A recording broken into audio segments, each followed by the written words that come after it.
Hello everyone, Soumi's কিচেনে স্বাগত সবাইকে। আজকে দেখো দারুণ স্বাদের একটা রেসিপি নিয়ে আসলাম, দুর্গাপুজোর special menu Hyderabadi hariyali chicken. এটা ভীষণই ভালো লাগে খেতে। তো চলো রেসিপিটা দেখো কিভাবে আমি বানাই।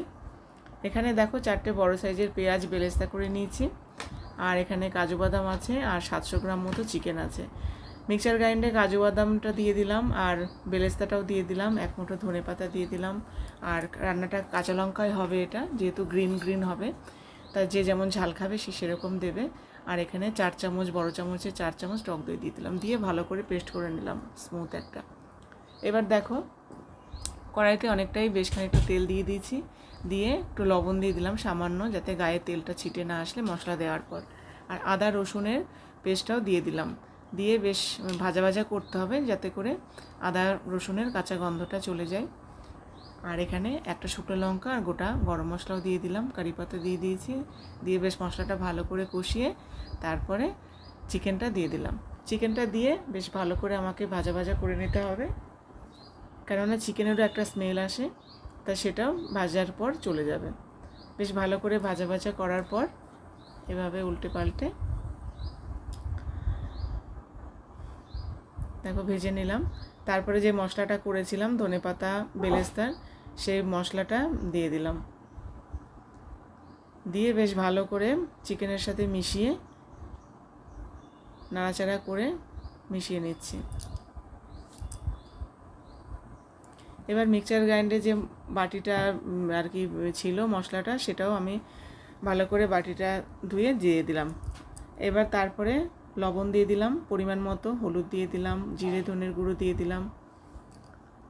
তারপরে বেশ ভালো করে নাড়াচাড়া করে, যেহেতু এখানে কাজু বাদাম পেস্ট আছে সেটা অনবরত নাড়তে হবে, নাহলে তলায় লেগে যাবে। এবার দেখো 1 টিস্পুন গোলমরিচের গুঁড়ো দিয়ে দিলাম, আর আমি বাড়িতে ভেজে রেখেছিলাম বাড়ির মশলা, জিরে ধনে মৌরি আর একটু শুকনো লঙ্কা, সেটা মশলাটা দিয়ে দিলাম, আর 1 টিস্পুন গরম মশলাও দিয়ে দিয়েছি। এবার দেখো সুন্দর করে বেশ নাড়াচাড়া করে মিডিয়াম ফ্লেমে এবার রান্নাটা করতে হবে প্রায় 8-10 মিনিট ধরে। চিকেনটাও নরম হয়ে এসছে। এবার দেখো কি সুন্দর, খুব সুন্দর একটা গন্ধ বেরিয়েছে, দারুণ সুন্দর একটা গন্ধ বেরিয়েছে চিকেন দিয়ে। দেখো রান্নাটা হয়ে গেছে, এবার আমি সার্ভ করছি। এটা খুব তাড়াতাড়ি হয়ে যায়, বেশি সময় লাগে না। দেখো গ্রেভিটা দেখো খুব সুন্দর হয়েছে। বাড়িতে গেস্ট আসলেও তোমরা এরকম করে বানিয়ে দিতে পারবে, দুর্গাপুজোর সময় স্পেশাল মেনু, তোমরাও এভাবে বানিয়ে খেও। এটা লাচ্ছার সাথে, পরোটা, নান, পোলাও সাথে, সব কিছুর সাথেই ভালো লাগবে। এবার ধনেপাতা দিয়ে আমি গার্নিশ করলাম। এটা আমি এর আগেও অনেকবার বানিয়ে খেয়েছি, এটা অসম্ভব আর কি ভীষণ টেস্ট হয়, বিশ্বাস করবে না, দারুণ টেস্ট হয় এটা। তোমরাও এভাবে বানিয়ে খেও।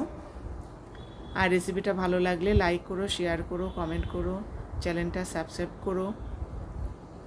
দেখো কি সুন্দর হয়েছে দেখতে, অপূর্ব, খেতেও যেমন টেস্ট দেখতেও অপূর্ব হয়েছে। চলো টাটা।